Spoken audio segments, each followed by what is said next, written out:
Podľa počasia vonku všetci vidíme, že pomaly sa nám blíži zima a s ňou určite aj rôzne poľadovice a ľad na chodníkoch a podobne.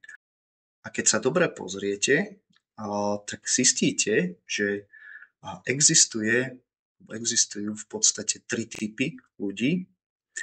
A prvá skupina to sú takí, že cez ľad idú veľmi pomaličky, sústredia sa na každý centimeter, aby sa vyhli akémukoľvek pošmyknutiu.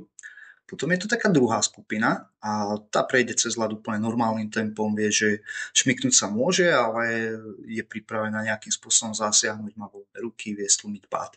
A potom je tu tretia skupina a to sú takí tí, že cez ten ľad sa prešmykne s rozbehom, ideálne v podpätkoch, ruky vo vačkoch alebo niečo v nich nesie. A ak náhodou sa mu to podarí, tak to vyskúša ešte raz. A podľa takéhoto správania vedci rozdelili tiež zamestnancov alebo ľudí do troch skupín na veľmi opatrných, primerane opatrných a veľmi neopatrných. A skúmali, či niektorá z týchto skupín má viacej úrazov alebo opakovaných úrazov.